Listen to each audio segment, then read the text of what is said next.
Today we have a knife from Cooper Cutlery. It's a Dollar Knife Co. Jack.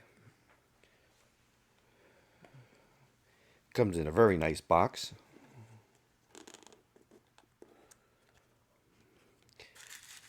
Wrapped in this piece of paper.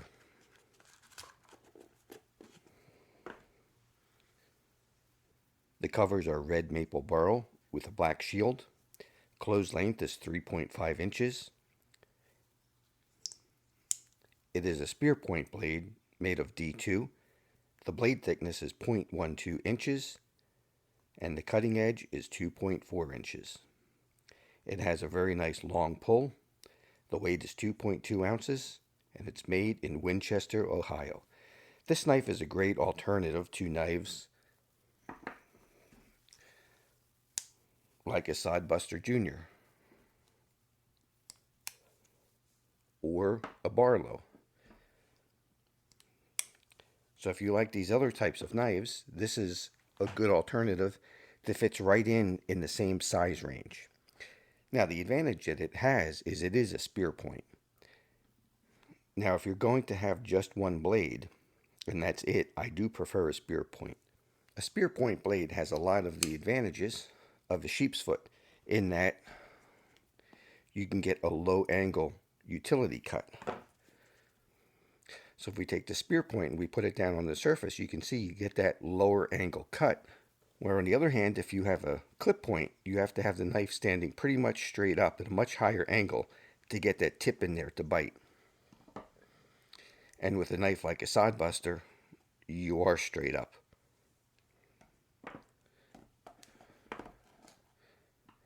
So the spear point is probably your most versatile blade shape. Winchester, Ohio, 2024 D2. So who is this knife for? Well, they don't give these things away. This knife would be an alternative if you like GECs or some other fine handmade knives that are very hard to get because they disappear in seconds when they're dropped. Now, is this as good as a GEC? There's a few fine details that are lacking. There's in some ways that it's better, and there's some ways that it's worse. When I just feel around, everything is nice and smooth. When I get to corners, like in here or right there, you can feel a little bit of sharpness. It's never going to cut you. It's not going to bite you or do anything funny, but you can just feel it doesn't have quite that smoothness. I think, as I heard Jersey Knife Guy put it, a GEC feels almost like a worry stone. Every surface is just absolutely perfect.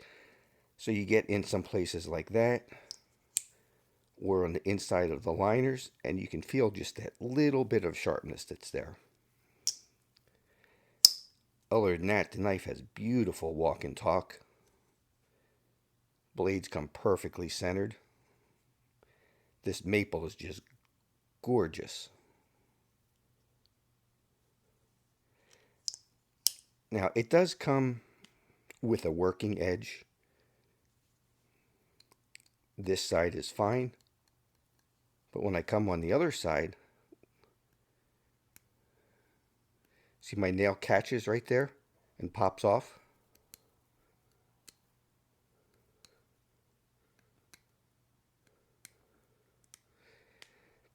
This entire side has a pretty good sized burr on it.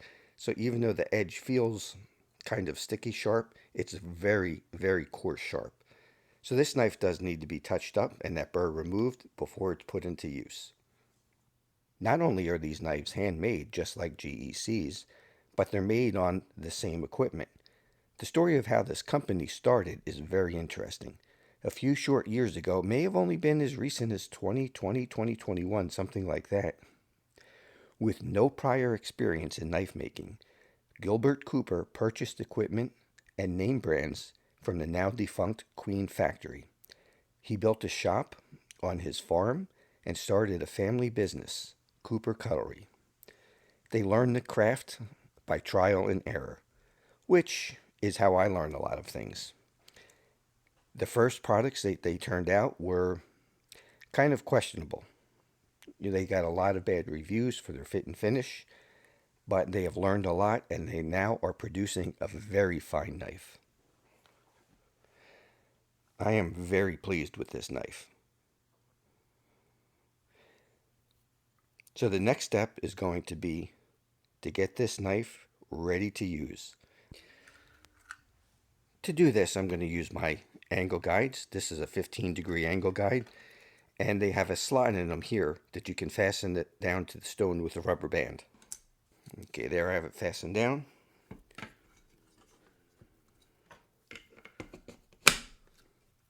We're ready to start. I provide these in 1-degree increments from 10 to 20 degrees. So that's obviously per side. So if we use this 15-degree angle guide, we're going to be sharpening at 30 degrees inclusive or 15 degrees per side. All knives have a bevel on them. So the way you're going to get 15 degrees per side is if you register off of a flat. You're going to have to register off of a flat. If you register off of the bevel, it's going to be different. That bevel may be 5 degrees. So if you have a knife where you're going to register off of the bevel and you want to sharpen it 15 degrees per side, you may have to use a 10 or 11 degree angle guide to do that. Another way to do it if you don't know this angle is to position the knife on the stone and rock it to the position you want, and then find the angle guide that fits under here. Okay, that's too low. Let's try a 12.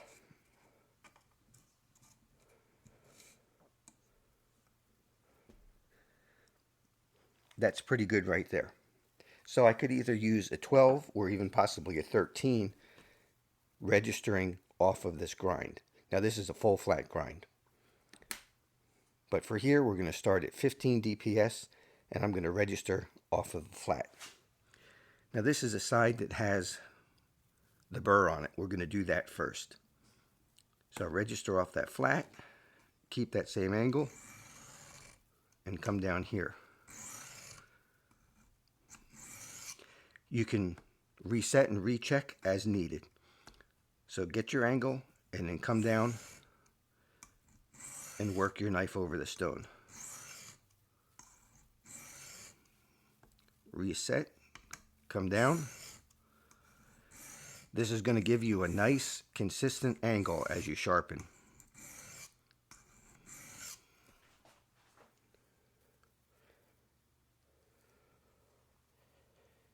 No more burr on this side. And I can feel we're starting to get a burr on the other side. So let's switch it over. I'm going to move my guide over to the other side. Register the knife.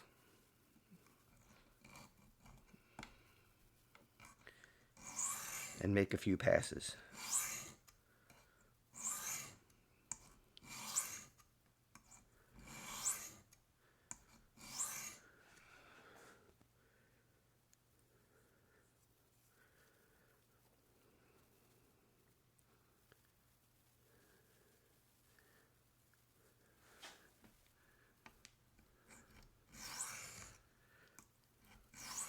The idea with the guides is that once you learn your angles, you no longer need the guides. It's to train you to do this freehand, just by eye and by feel.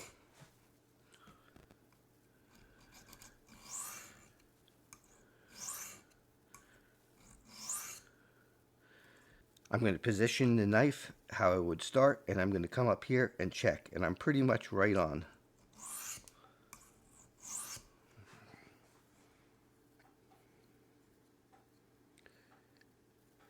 Okay, it's time to switch to a finer stone. I'm going to go with the red stone, which is 600 grit. So again, we're going to use our 15-degree angle guide, and I'm just going to place it here. I'm not going to bother with the rubber band. I'm thinking of making another version of these that has a magnet in the base. That way, if you use diamond stones, you can just stick it right on the stone. So I'm going to register there, get my angle, and come down and sharpen. Eventually, I'll probably lower this a little bit. I won't leave it at 15 DPS. I like just a slightly lower angle than that.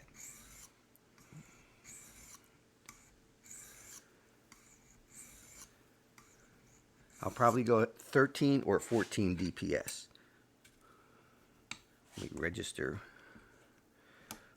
off of the guide, come down on the stone.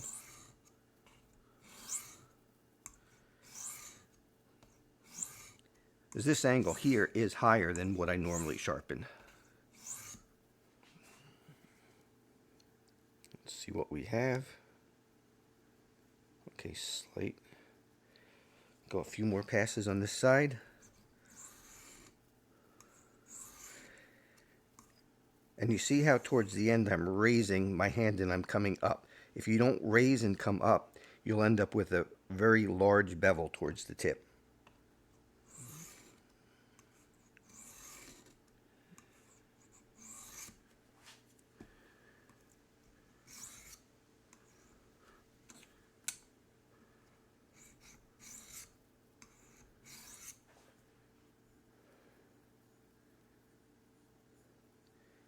And that feels pretty good.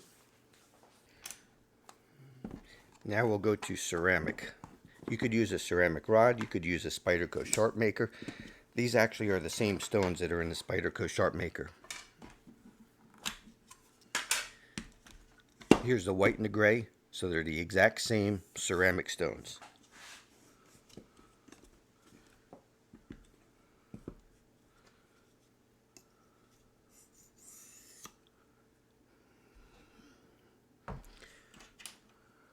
Let's get our 15-degree edge guide.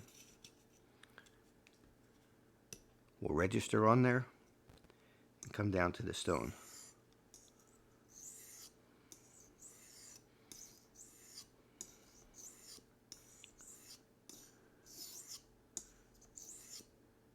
Re-register and come down to the stone. Move it over to the other side.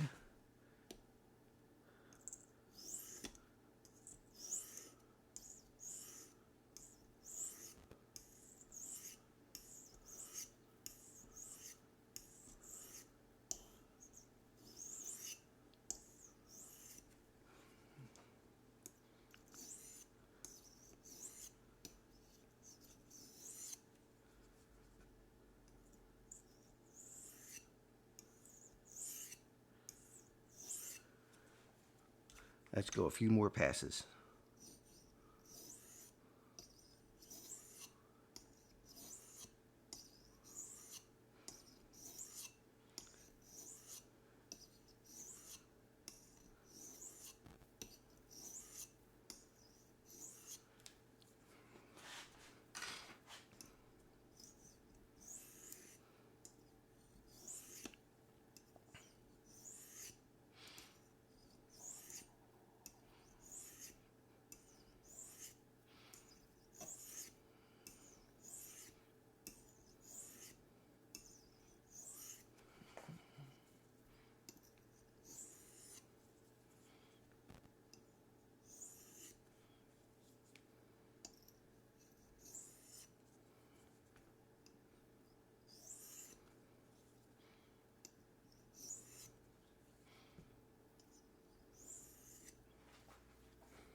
Now let's switch these and go with the white.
Let's see where we're at.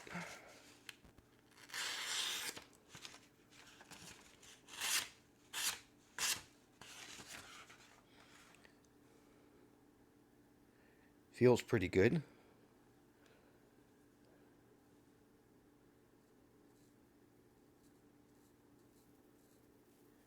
Shaves hair.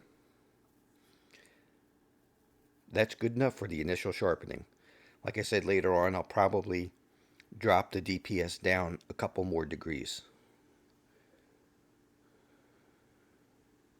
But for right now, we'll stay at 15 per side. After sharpening, the next step will be to clean and lube the knife. I have these two products in my Etsy store, which is LC Knives on Etsy, so lcknives.etsy.com. I have a knife flush and cleaner and a knife lube. First, we're going to use the flush and see if any junk comes out of this knife.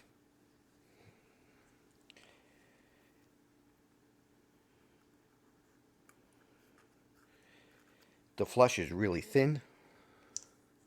So you just put some in here and then work the knife back and forth.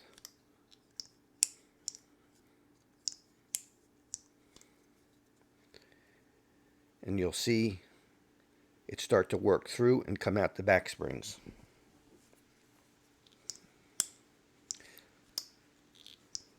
On some knives, especially like Rough Riders and Case,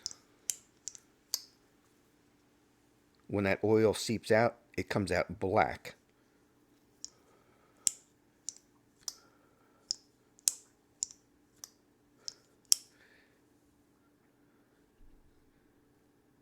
See that oil working its way out? And it's coming out clean. That's a good sign. I'm impressed.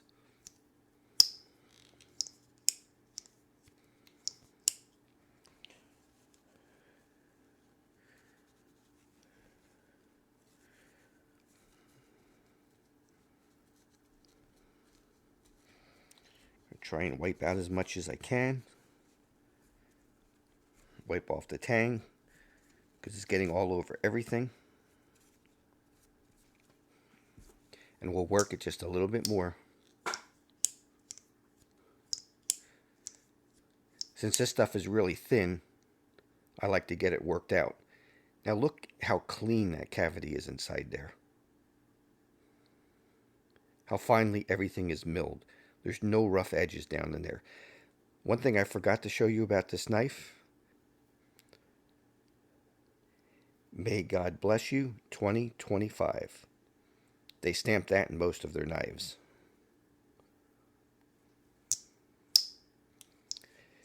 And you can definitely see that the covers are pinned on. All right, let's continue to work a little bit more. And wipe it off. Another thing that's impressive is look how clean that is. A GEC is not even that clean. So these knives are impressive. And here's another fine detail I've noticed. For the half stop, right here where there's normally a flat for the half stop, what you have is something that was ground flat and then it's relieved in the center. Can you see that little dip in the center? That way when it snaps into the half stop, it's hitting on a point here and a point here. There's absolutely no mushiness at all in this half stop. Even though this is a small knife, watch when I put it to the half stop. It like shakes your whole hand. It's really nice. This is impressive. Springs are square.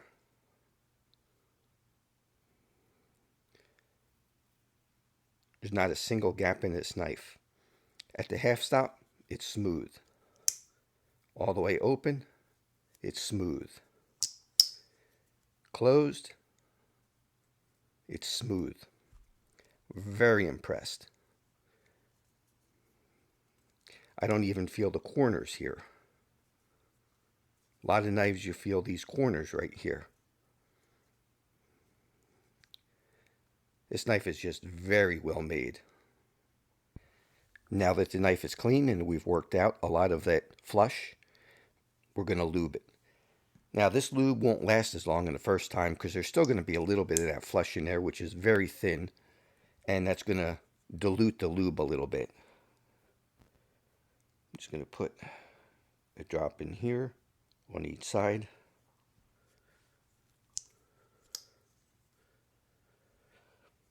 I'm going to put a little bit of lube on here, on these surfaces where it rubs on the spring. And let's just work the knife a couple times. Spread that lube around. Listen to that snap. To the half stop, open, back into the half stop, and closed. There's no stop pin on this. So what you're hearing is a conventional kick. I'm going to bring this knife up by the microphone and work the action.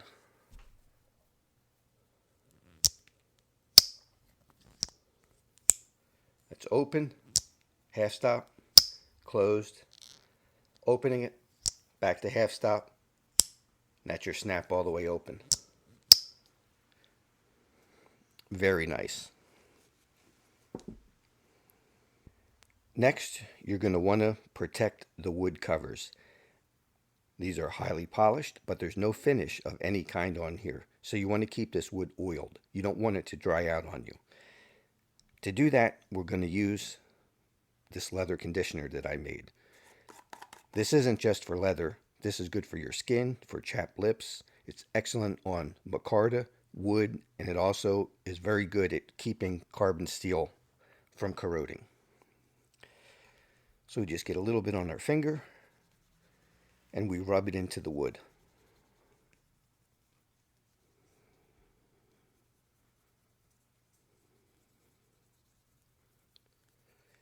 You can see the difference in that already.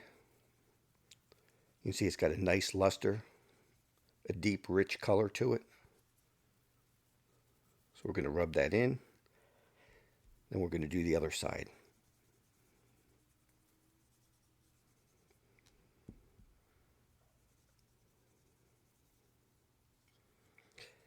You may have to do this 3 or 4 times initially because you want to get plenty to soak in.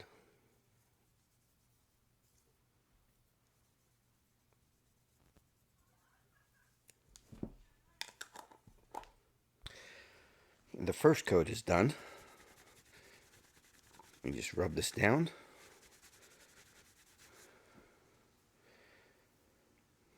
I think you can tell on the difference already in the way that looks. It's got a nice luster to it.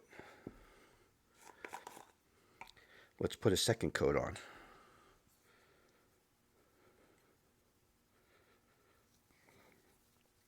Just rub it in.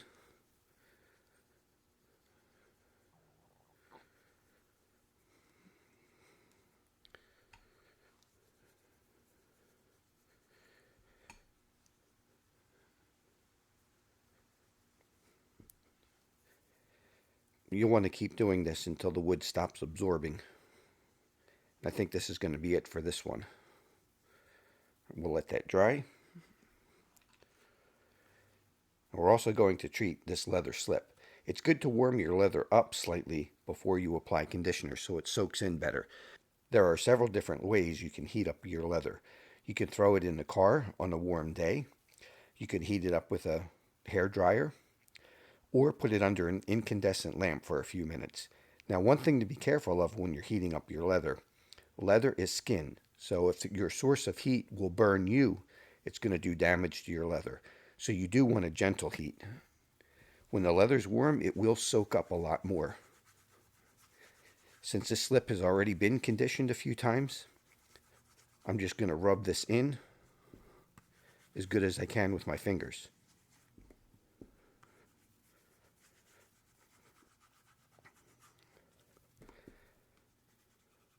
As right now I'm maintaining.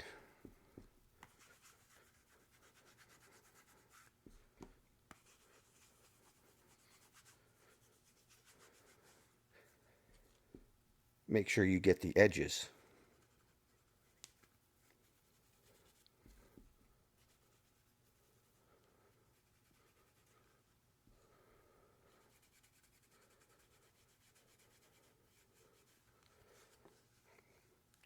We will let that dry. also good for maintaining your bone to keep it hydrated. So this knife has bone covers, and your bone does dry out. Doesn't take much at all to do this.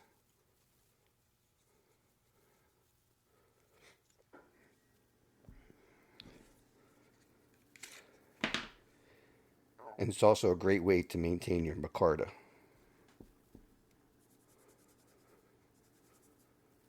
See the difference in that?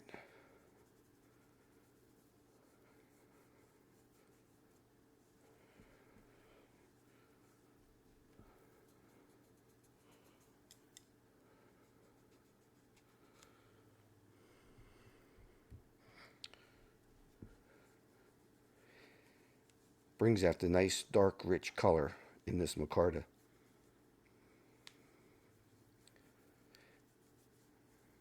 It's also going to fill in all the pores, so if you do use this on game or on food, so that the micarta doesn't absorb all kinds of stuff.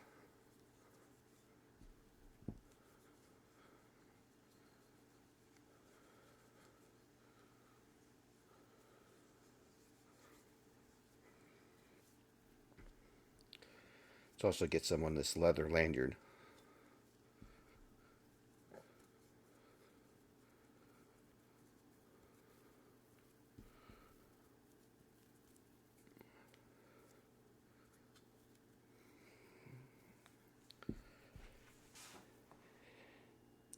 If you're going to store some knives for a time that have carbon steel blades like this one, you can put a coat on the blade. Make sure you get some in the nail nick, around the tang, on your edge bevel.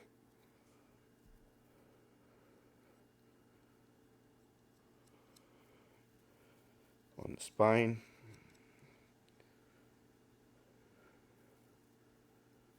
Just coat the outside of the knife. And on the inside, you could use a little bit of my knife lube and just put a little bit in here and spread it around to protect that back spring. While we're at it, we can also put some on this bone.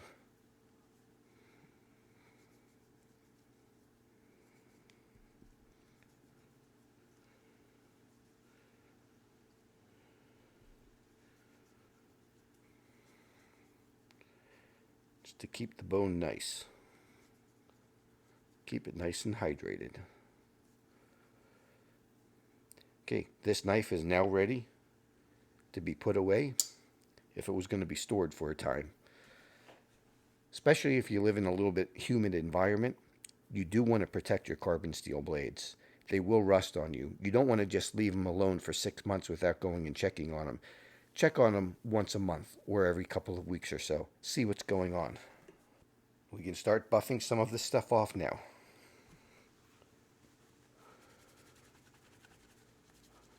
And just use a cotton cloth, or like this is a microfiber cloth, that's fine too.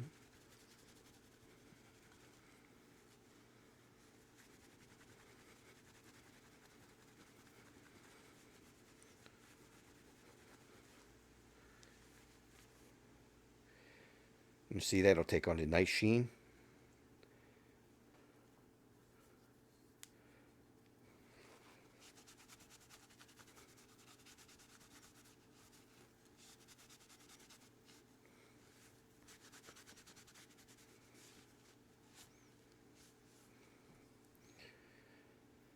So you can really see the difference in the way this micarta looks. It's got that nice, deep, rich tone to it now.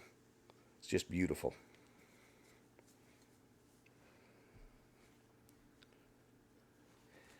I'm going to wipe this side buster off and buff it up since I'm not storing it right now.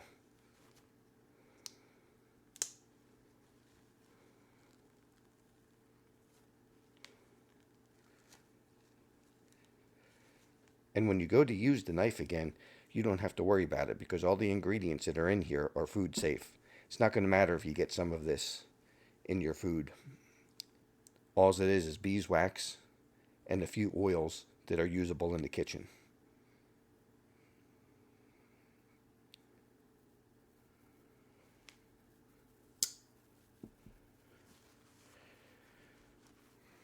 Okay, let's clean off this knife.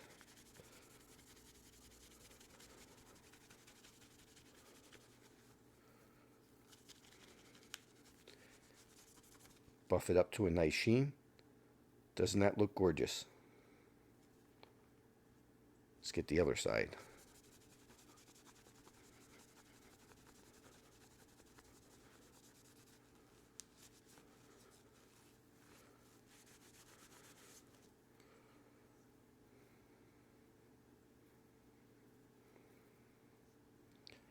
It's really got a nice luster to it now.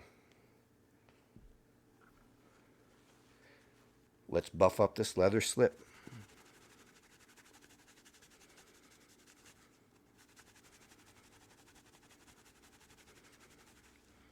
Look at that sheen coming up on it.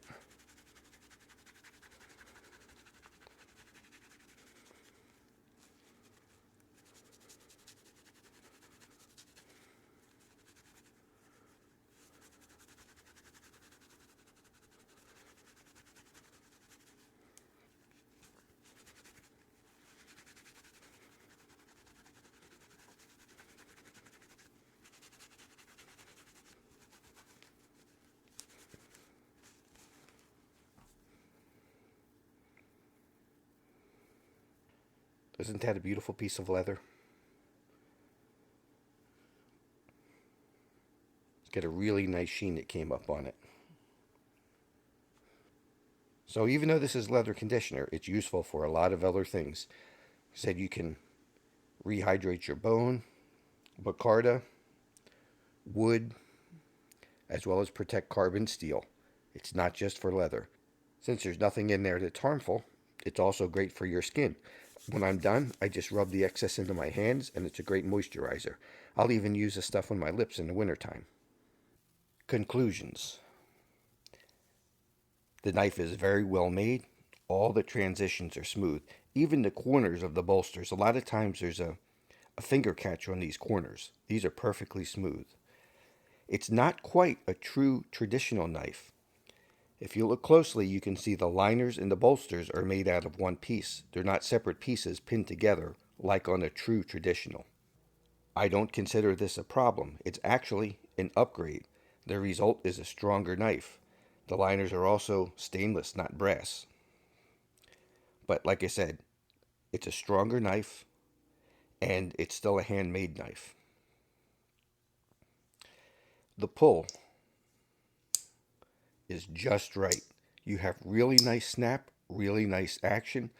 The blade is still pinchable.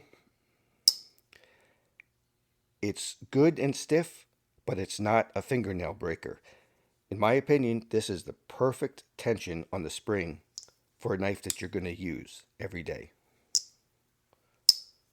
The blade stock is quite stout, at almost 1/8 of an inch thick, but it is also a perfectly executed flat grind.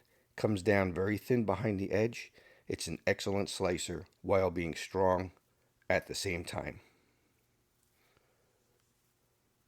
The spring is flush in all three positions. Open, half stop, and closed. That's quite a feat. Very few companies get that right. The covers they're just beautiful. They are wood, and make sure you keep them oiled. Make sure you don't let them dry out. But just gorgeous. And there are different cover materials available. You have stampings, not etchings.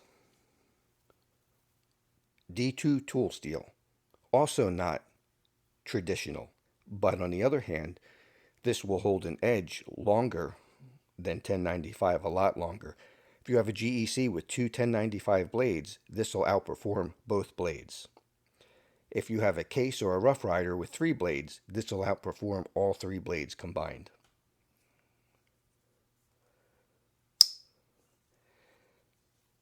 The knife was also quite easy to sharpen. It was easy to deburr and to put a nice edge on it. So maintenance will be simple.